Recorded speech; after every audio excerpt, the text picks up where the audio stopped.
طيب نبدأ كتاب فتح العزيز القوي بكشف شبهات المحتفلين بالمولد النبي.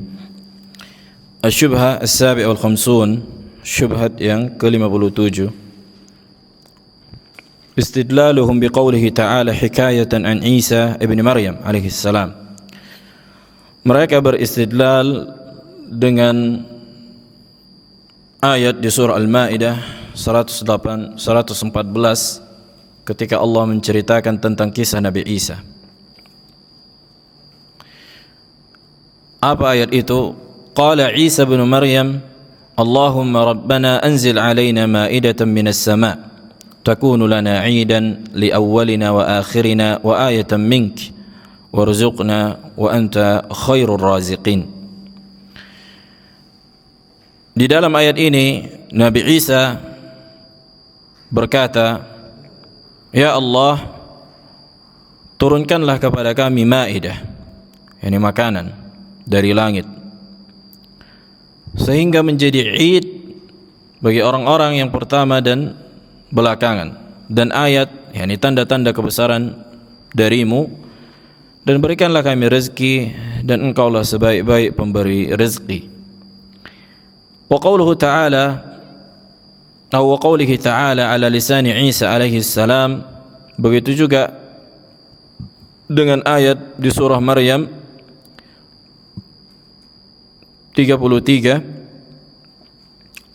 ketika Nabi Isa berkata, wassalamu alayya yawma wulidtu wa yawma amutu wa yawma ub'atsu hayya, dan keselamatanlah bagiku pada hari aku dilahirkan, dan pada hari aku mati, dan pada hari aku dibangkitkan.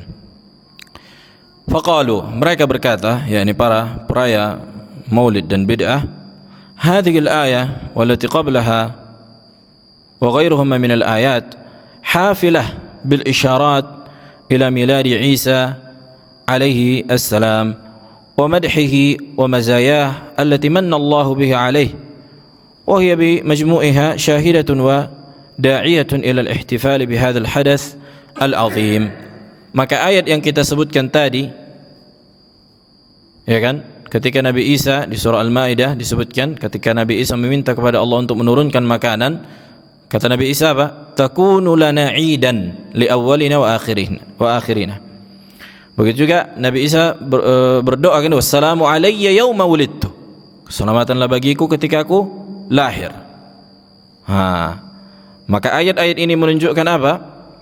Menunjukkan keutamaan Nabi Isa dan menunjukkan dianjurkannya untuk merayakannya.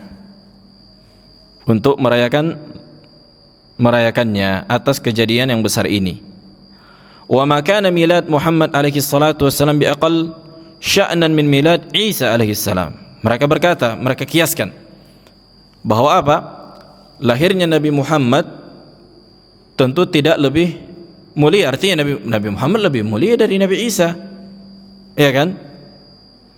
Maka Nabi Muhammad alaihi salatu wassalam miladur Rasul a'zam minhu li'annahu akbar ni'mah, karena Nabi SAW di antara sebesar-besar nikmat, fayakunu miladuhu aidan akbar wa a'zam, maka hari lahirnya Nabi Muhammad lebih besar dan lebih agung ketimbang Nabi Isa. Kalau Nabi Isa saja merayakan hari lahirnya, maka kita umat Nabi Muhammad lebih berhak merayakan kelahiran Nabi Muhammad alaihi salatu wassalam. Ini pemahaman mereka tentang ayat. Wadih. Berarti mereka membenarkan acara Natalan. Taib. Subhanallah. Al-jawab ala hadha atau ala hadhihi syubhah.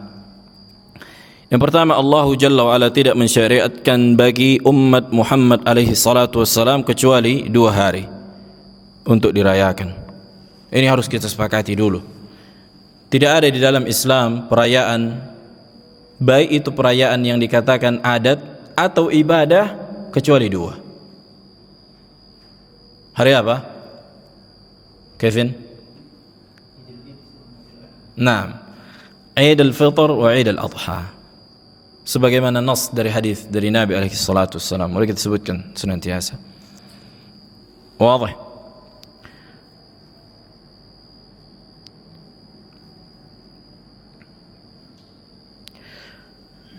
Taib. Kemudian ayat yang mereka sebutkan di surat Al-Maidah ini dan di surah Maryam secuil pun tidak ada menunjukkan akan disyariatkannya perayaan hari ulang tahun. Wadah? Secuil pun, la min ba'id wala min qarib. Enggak ada apa menyenggol bahwa oh ya, ini dalil menunjukkan disyariatkannya apa? Merayakan hari ulang tahun. Wadah? Akan tetapi ini menunjukkan pada saat itu ketika Nabi Isa bersama kaumnya diturunkan oleh Allah kepada mereka makanan dari langit, maka ini kenikmatan bagi mereka, kan gitu. Kenikmatan bagi mereka, ini khusus bagi mereka, enggak boleh dikiaskan. Asal ibadah itu tidak ada pengkiasan. Ini disepakati para ulama. Asal ibadah enggak boleh dikiaskan. Taib.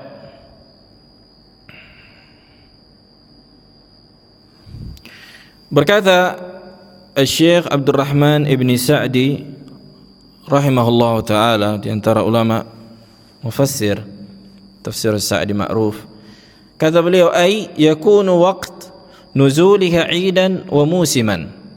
Yani waktu ketika beliau mengomentari ayat ini, takunu lana 'idan di surah Al-Maidah ini, ketika waktu turunnya makanan itu, kan gitu, maka ini jadi hari Id bagi Nabi Isa dan kaumnya.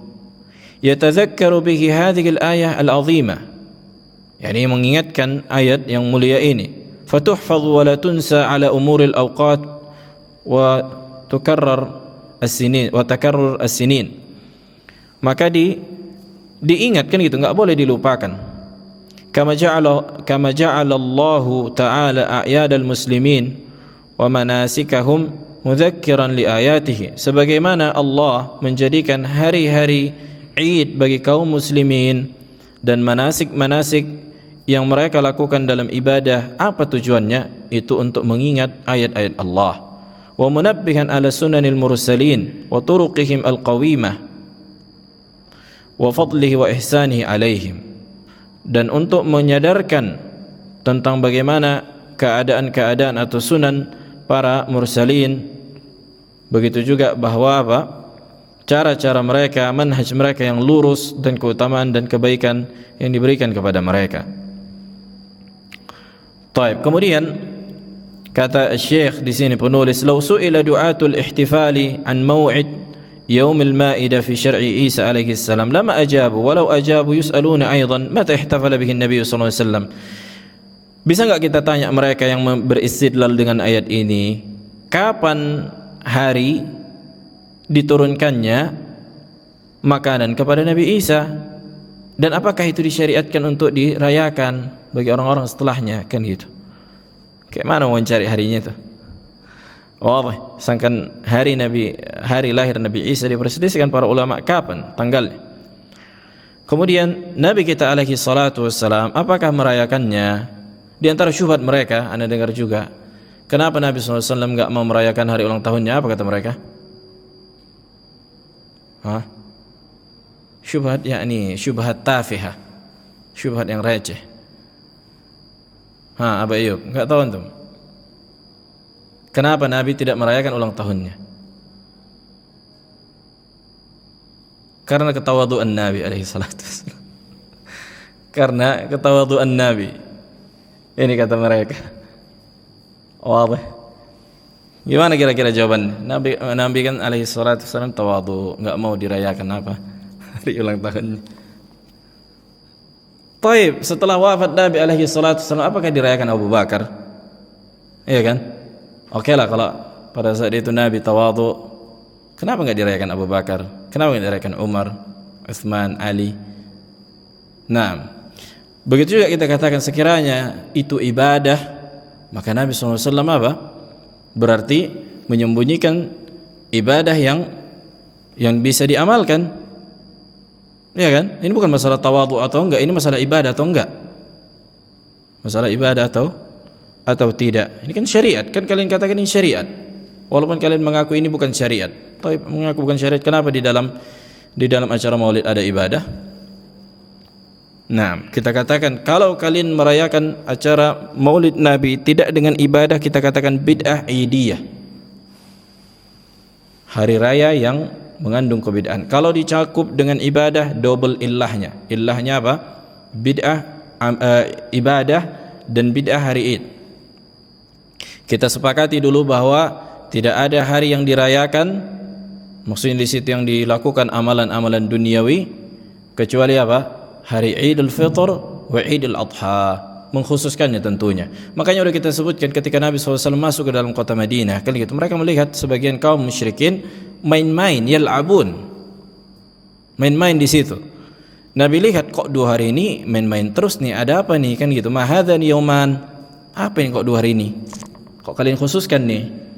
Ketika Nabi SAW melihat qarinahnya, mereka mengkhususkan 2 hari ini. Kemudian mereka mengatakan, ya Rasulullah, ini 2 hari yang dahulu kami senantiasa lakukan di masa jahiliyah. Kemudian Nabi mengatakan hadis apa? Innallaha qad abdalakum bihima khairan minhuma. Sesungguhnya Allah telah mengganti untuk kalian 2 hari yang lebih baik. Tabdil, kata para ulama, tidak boleh lagi ada hari selain 2 hari ini untuk dirayakan. Yani Idul Fitr wa Id al-Adha. Jelas. Makanya bukan hanya apa? Bukan hanya hari Maulid Nabi saja yang kita larang, tapi Maulid siapapun. Maulid kita sendiri pun kita larang untuk dirayakan.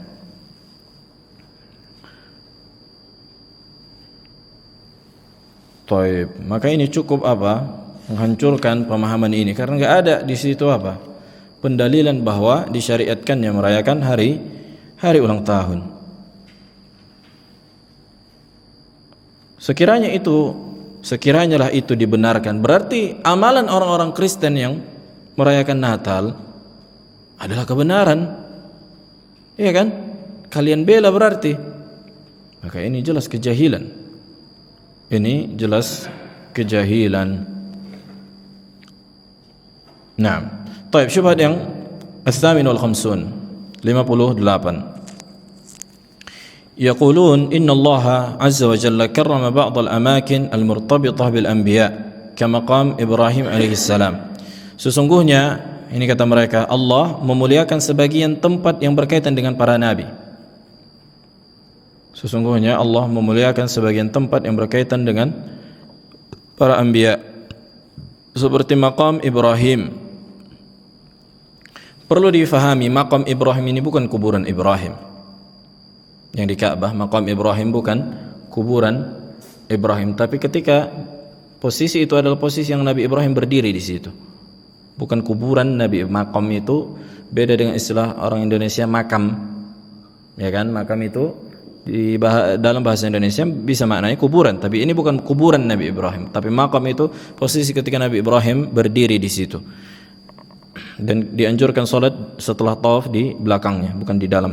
Baik. Haitsu qal, ketika mereka berkata dengan ayat di surah Al-Baqarah, wattakhidhu min maqami Ibrahim musalla. Jadikanlah maqam Ibrahim sebagai tempat salat, kan gitu.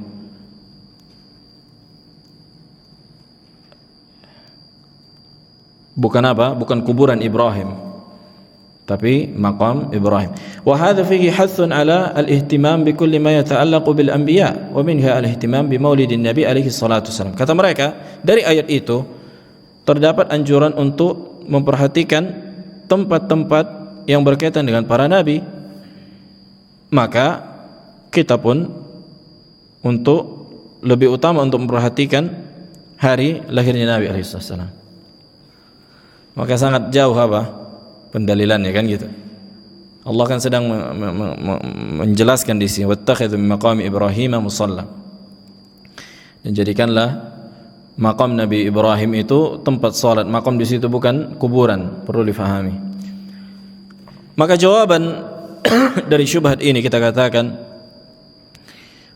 annal ibadat mabnaha ala tauqif wal ittiba. Hukum asal ibadah adalah tauqifiyah. Sudah kita sebutkan tauqifiyah. Apa makna tauqifiyah? Bang Arun, hukum asal ibadah adalah tauqifi. Apa makna tauqifi? Naam, ahsant. Ya, ini berlandaskan dari Al-Quran dan Sunnah. dari Nabi alaihi salatu wassalam, bukan dengan ijtihad. Fama 'azzama Allah wa rasuluhu alaihi salatu min zaman aw makan fa innahu yu'azzam wa ma la fala. Jadi apa saja yang Allah agungkan dari tempat-tempat, ya kan, seperti Baitul Haram atau Haramain, maka kita mengagungkannya. Maka apa yang tidak diagungkan dari tempat-tempat, maka enggak boleh mengagungkannya. Ini perlu difahami. Ketika Allah Jalla wa Ala memerintahkan untuk menjadikan makam Ibrahim itu tempat salat, maka tidak ada hubungannya dengan perintah untuk menjadikan Maulid Nabi sebagai Id. Tidak ada hubungannya menjadikan Maulid Nabi sebagai Id. Wadah? Waqad sahha an Ibnu Abbas radhiyallahu taala anhu annahu tafa ma'a Muawiyah. Telah sahih dari Ibnu Abbas radhiyallahu taala anhu bahwa Ibnu Abbas tawaf dengan Muawiyah radhiyallahu taala an bil bait di Ka'bah, tawaf bareng ni. Faja'ala Muawiyah yastalim al-arkan kullaha. Kemudian Muawiyah mengusap seluruh sudut Ka'bah. Mengusap seluruh apa? Sudut Ka'bah. Yang tidak dianjurkan. Yang dianjurkan apa? Yastalim al-rukn al-hajar al-aswad wal rukn al-yamani. Wadah? Kemudian dua rukun yang lain atau dua sudut yang lain tidak dianjurkan untuk diusap atau disentuh. Taib. Faqala lahu Ibnu Abbas, lihat, ini menunjukkan bahwa sahabat pada sebagian keadaan terjadi kekeliruan nih, sebagian sahabat, tapi sahabat yang lain enggak akan membiarkan. Kalau ada yang salah pasti ditegur. Muawiyah apa? Lagi tawaf bareng sama Ibnu Abbas, diusap seluruh sudut Ka'bah ketika tawaf. Dan ini tidak disyariatkan mengusap seluruhnya. Kata Ibnu Abbas, lima tastalim hadaini laruknain. Kau engkau usap nih dua rukun yang tidak pernah dicontohkan Nabi SAW untuk diusap. Walam yakun Rasulullah SAW yastalimha. Walam yakun Rasulullah SAW yastalimuhuma. Sementara kita tak pernah lihat Nabi SAW mengusap dua rukun yang ini. Faqala Muawiyah, berkata Muawiyah radhiyallahu ta'ala an, laisa syai'un minal bait mahjuran. Lihat, ini ijtihadnya. Enggak ada di sisi Ka'bah ini yang diharamkan untuk diusap. Semuanya apa boleh, apa muskilahnya. Laisa syai'un minal bait mahjuran. Ini harus kita hafal ini riwayat ini. Ini tamparan kepada mereka yang melakukan bid'ah. Kan itu. Muawiyah radhiyallahu taala memahami bait Ka'bah itu, sudut Ka'bah itu satunya itu, gitulah kira-kira, kan gitu. Enggak ada yang diharamkan. Kenapa cuma dua rukun saja gitu? Udah aku usap aja semua. Yang disyariatkan cuma dua. Jangan usap sisi yang lain, yang dua yang lain. Kemudian apa kata Abdullah ibn Abbas, dan Ibnu Abbas faqihus sahabah, ulama sahabat, laqad kana lakum fi Rasulillah uswatun hasanah. Faqala Muawiyah sadaqta. Satu ayat saja untuk Muawiyah. Kata Ibnu Abbas, laqad kana fi Rasulillah uswatun hasanah fi kulli syai', fil ibadah khususnya. Apa kata Muawiyah? Oh, karena Nabi enggak lupa kali. Enggak katanya gitu, tapi sadaqta. Oh iya benar. Tunduk langsung. Wah, ini athar dikeluarkan oleh Imam Ahmad rahimahullah. Faraja'a Muawiyah an ra'yihi hina istabana lahu anna ra'ya Ibnu Abbas muwafiqun li sunnatin Nabi alaihi salatu wassalam. Ketika diingatkan, oh iya ya, baru sadar aku Nabi apa? Enggak pernah contohin mengusap 4 rukun. Ya udah kita tinggalkan, kita ikuti macam mana Nabi, kayak gitulah. Usap pandai-pandaian. Wadah. Walau arada Muawiyah radhiyallahu taala an yaj'al al-mas'alah mas'alah aql wa hawa, la fataha bab al-jadal ma'a Ibnu Abbas radhiyallahu taala. Sekiranya Muawiyah mau mendebat kan gitu, maka dia akan membuka pintu debat, tapi dia enggak langsung tunduk. Sadaqta katanya, kau benar. Walakinnahum kanu waqqafina 'inda dalil. Akan tapi para sahabat itu senantiasa apa? Berada di atas dalil. Yaduruna ma'ah haitsu dar. Farahimahumullah wa radiya anhum ajma'in. Makanya kita katakan para sahabat pun tidak seluruhnya ijtihad mereka itu benar. Tidak seluruh ijtihad sahabat itu benar. Akan ada, kalau yang ini salah, akan ada sahabat yang lain yang akan menegur. Contohnya ini tadi. Wah, yang maksum, yang tidak pernah salah itu adalah Nabi sallallahu alaihi wasallam.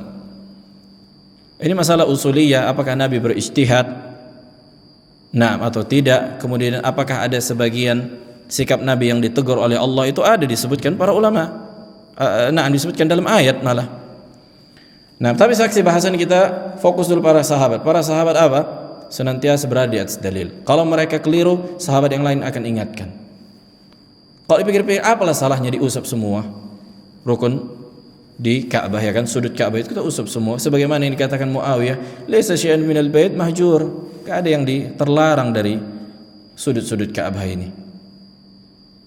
Subhanallah, ini tamparan kepada mereka yang melakukan apa? Bid'ah. Sebenarnya masih banyak lagi contoh-contoh bahwa ada sebagian yang menambah dan itu diingatkan para sahabat. Ini salah gitu. Ini salah jelas. Dan Muawiyah tentunya bukan membangun di atas kebid'ahan, memang begitulah senantiasa dia, enggak. Tapi apa? Ada sebagian perkara yang mungkin ijtihad dia kan gitu, keliru. Kemudian diingatkan oleh sahabat yang lain.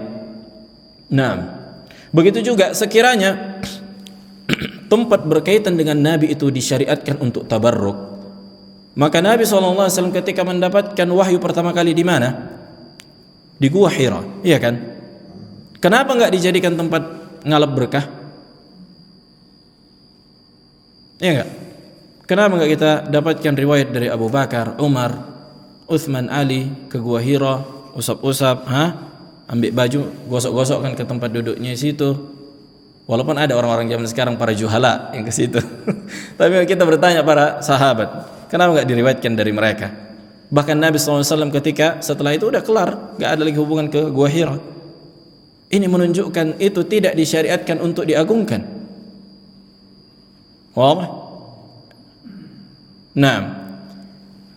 huwa awwalul amakin التي كان يتعبد فيها رسول الله صلى الله عليه وسلم لربه عز وجل خوفا من أذى المشركين واعتزالا لما هم عليه من الوثنية والشرك ولو كان الدين بالرأي لكان الأولى أن نجعل ولو يوما واحدا في السنة لزيارة ذلك المكان تقربا إلى الله لأنه من أخص الأماكن والبقاع التي كان رسول الله عليه الصلاة والسلام يتقرب بها إلى ربه عز وجل.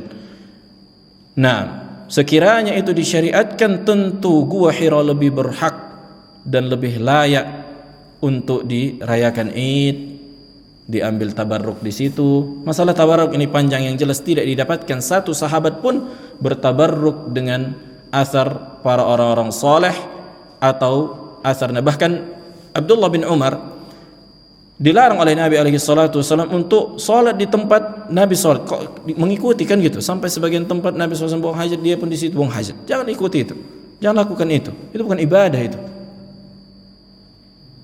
Kalau dipikir-pikir apa yang salah, ya kan? Ikuti Nabi di situ, di sudut ini misalnya salat, kita pun di situ, tapi itu bukan ibadah. Itu bukan ibadah. Makanya yang keberkahan itu hanya zat Nabi alaihissalam, fisik Nabi alaihissalam. Itu pun kita lihat juga para sahabat bagaimana mereka. Contohnya bekas wuduk Nabi alaihissalam, kita akui ini khusus Nabi, nggak boleh dikiaskan kepada selain Nabi.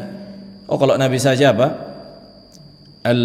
ditabarruk, di alat berkahnya kan gitu, udah orang-orang soleh ini enggak, ini khusus bagi Nabi alaihissalam, khusus bagi Nabi. Itu dari sisi dalil, belum lagi kita lihat dari sisi mafsadat yang akan terjadi. Orang-orang akan mengaku, tengoklah jadi syirik, jadi bahan apa? Jadi bahan mencari duit di situ. Ngaku Habib, ngaku wali, ngaku ini, udah cuci tangan, 50.000 dijual bekas cuci tangan si fulan, bekas ijurnya. Subhanallah. Taib. Udah berapa menit? Tambah satu lagi ya. Kita tambah sedikit lagi. Syubhah at-tasi' wal khamsun. Biar cepat kita kelar dari kitab ini insyaallah. Syubhat yang ke-59. yaqulun innal ihtifal bil maulid asy-syarif lam yunkirhu illa al-wahhabiyah. Ini seru nih. Kata mereka, sesungguhnya perayaan maulid ini tidak ada yang mengingkarinya kecuali orang-orang Wahabi.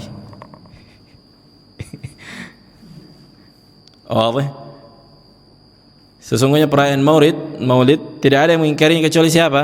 Kata mereka, kecuali orang-orang Wahabi. Masalah Wahabi sudah kita bahas di kitab Al-Bayan Al-Awhad. Makanya kita katakan kalimat Al-Wahhabiyah, yang dimana ini diambil dari kata nama Allah Al-Wahhab, ya kan? Ketika mereka gunakan nama Allah Al-Wahhab, kemudian disematkan kepada orang-orang yang menegakkan sunnah dan tauhid, dan mereka gunakan dalam bentuk penghinaan, khawatirnya mereka jatuh pada kekufuran karena mereka telah menghinakan nama Allah. Kita khawatir mereka jatuh pada kekafiran. Kenapa? Karena mereka gunakan nama Allah Al-Wahhab untuk apa? Mencela, untuk menghina, untuk merendahkan. Bahkan kata Idrus Ramli bahwa menghina Wahabi di antara ibadah, mengatakan setan alas. Subhanallah. Wadih, maka ini bukan perkara yang gampang, kan gitu. Mereka gunakan nama Allah Al-Wahhab, kemudian disematkan kepada orang-orang yang menegakkan sunnah dan tauhid dalam bentuk pencelaan.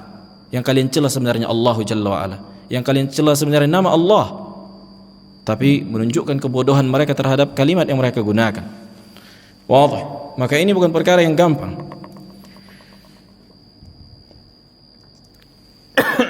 Taib.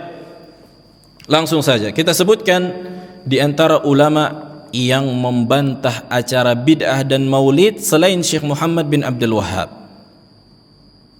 Ini tamparan di wajah-wajah mereka kita gunakan dengan ulama Syafi'iyah.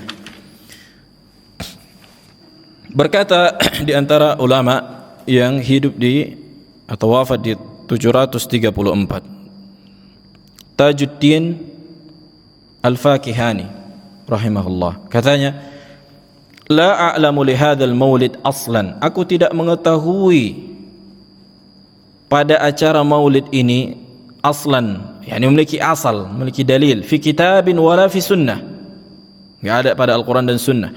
Walam yunqal amaluhu an ahadin min ulama'il ummah, tidak pernah dinukilkan amalan ini dilakukan dari salah seorang ulama'il ummah alladzina hum al-qudwatu fid din, yang dimana mereka ini sebagai contoh di dalam agama, wal mutamassikuna bi athari al-mutaqaddimin, yang berpegang teguh dengan asar orang-orang terdahulu. Bal huwa bid'atun ahdatsaha al-battalun wa syahwatun nafs i'tana biha al-akkalun.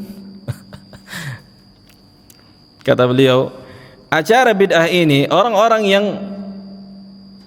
yang tamak dan pemilik hawa nafsu dan para pemakanlah yang merayakannya. Udah kita sebutkan kemarin. Paling mudah membuat acara yang dibalut dengan agama, ya kan? Enak pula di situ makan-makan, mak-mak joget-joget, berzanji, qasidah burdah, dan sedikit yang selamat dari perkara-perkara ini. Oke lah, ada sebagian maulid yang mungkin hanya sebatas apa? Kajian sirah Nabi dan doa bersama. Oke lah, kita katakan kalaupun ada. Tapi ini sangat sedikit, walaupun ini bid'ah karena mengkhususkan, kan gitu. Tapi ini sangat sedikit. Baik. Kemudian yang diantaranya juga adalah Syekhul Islam Ibn Taimiyah rahimahullah. Dan Syekhul Islam Ibn Taimiyah jauh sebelum Muhammad bin Abdul Wahhab rahimahullah. Kata Ibn Taimiyah, la 'alal bid'ah, hendaknya bukan dengan bid'ah man ittakhadha maulidan Nabi sallallahu alaihi wasallam idan, orang-orang yang menjadikan maulid Nabi sebagai id, ma'a ikhtilafin nasi fi maulidihi, yang dimana manusia berselisih pada hari lahirnya Nabi. Fa inna hadza lam yaf'alhu as-salaf, karena amalan ini tak pernah dikerjakan salaf. Ma'a qiyami al-muqtada lahu, bersamaan dengan adanya pendorong untuk melakukan itu. Kecintaan kepada Nabi, mengingatkan dengan sirah Nabi, tapi enggak pernah apa? Dilakukan para salaf. Wa adam al-mani' minhu, dan enggak ada yang menahan para salaf untuk melakukan itu. walau kana hadha khairan mahdhan aw rajihan lakana as-salaf radhiyallahu taala anhum ahaqqa bihi minna. Sekiranya merayakan maulid ini adalah kebaikan yang murni atau okelah dianggap kebaikan, tentu para salaf lebih utama untuk melakukannya dibandingkan kita.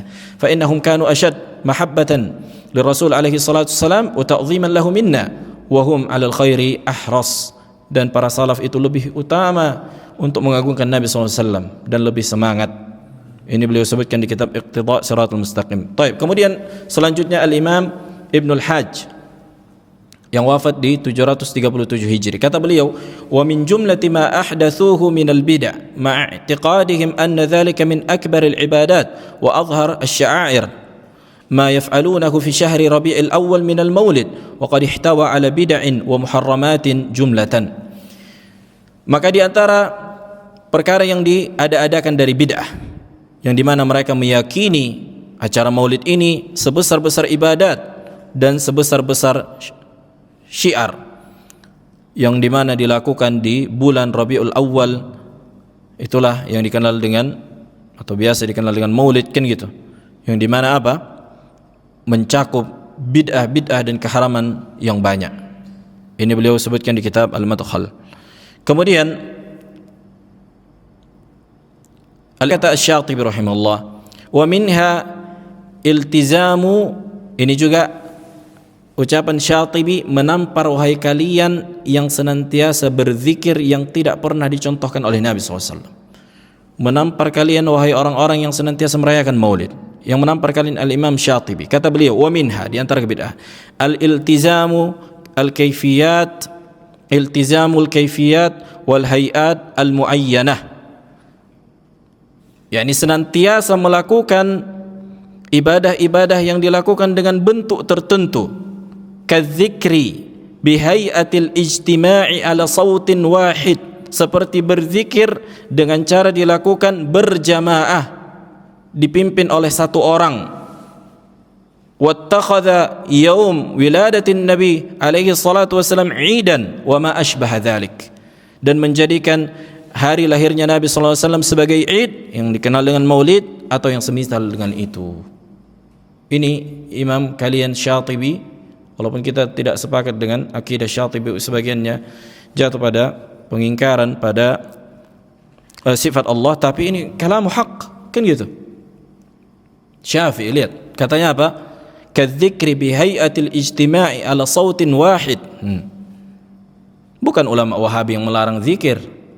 Ini Syatibi, apabila dilakukan zikir dengan satu orang dilakukan dengan berjamaah, satu yang memimpin dilakukan dengan berjamaah. Ini bukan apa? Bukan Wahabi, ini enggak. Cuma kalian saja yang minim literasi. Baik, di antaranya tadi yang sudah disebutkan Muhammad bin Ali Al-Huffar Al-Maliki di 811 Hijri. Kata beliau, Lailatul Maulid lam yakun as-salafus salih yajtami'una fiha lil ibadah. Hari Maulid tidak pernah kita dapatkan salafus salih berkumpul di dalamnya untuk melakukan ibadah. Wala yaf'aluna fiha ziyadah ala sair layali as-sanah. Artinya mereka ketika mendapatkan misalnya hari yang dianggap Maulid, udah sebagaimana hari biasanya. Lianna an-nabiy sallallahu alaihi wasallam lam yu'azzam illa bil wajhi alladhi syuri'a bihi ta'zimuhu. Karena Nabi sallallahu alaihi wasallam tidak diagungkan kecuali dengan cara yang disyariatkan pengagungannya, bukan dengan cara maulid.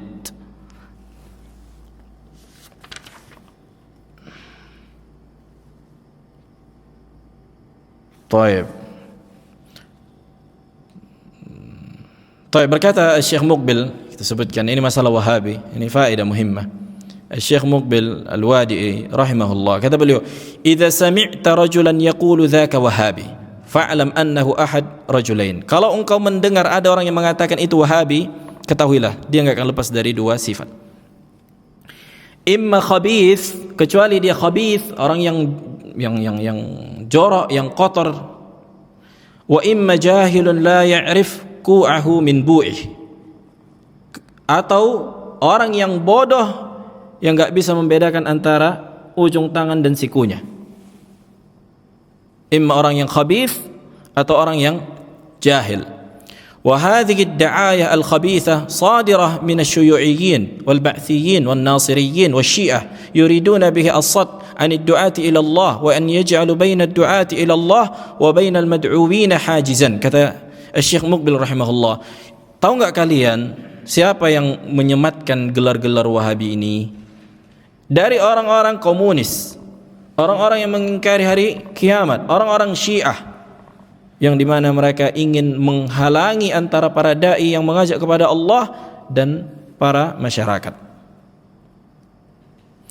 Wa bid'u hadhihi al-kalimah atau hadhihi ad-da'ayat al-khabitha amrun siyasi. Lihat kata beliau, sesungguhnya munculnya penyematan yang buruk ini, ya kan? Karena dikenal mereka, kata mereka Wahabi itu apa? Tukang bunuh. Ya enggak? Terus apa lagi? Memerangi orang zikir, memerangi maulid. Ini kata, mengkafir-kafirkan. Ini amrun siyasi, ini politik ini. Ini politik.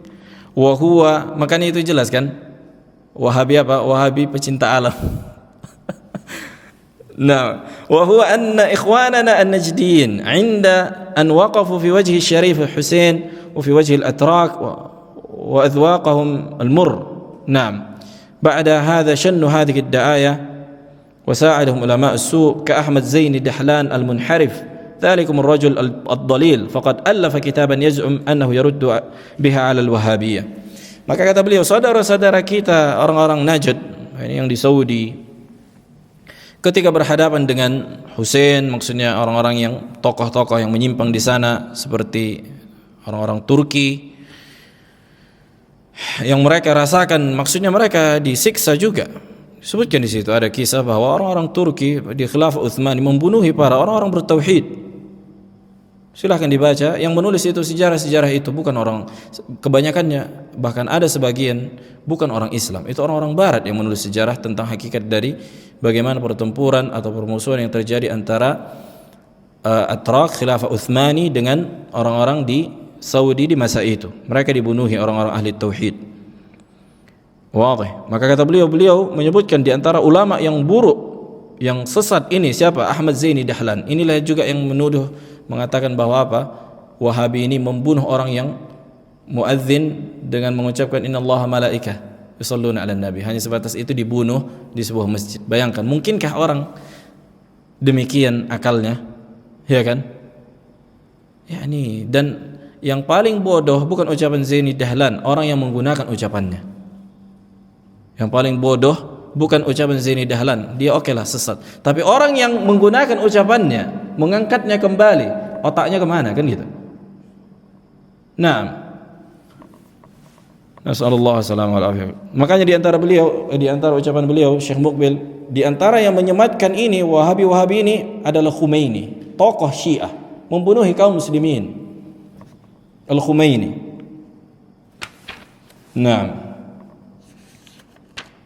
Subhanallah. Ila akhir kalamihi di kitab Al-Musara'ah. Taib. Subhanakallah bihamdik, asyhadu an la ilaha illa anta astaghfiruka wa atubu ilaik.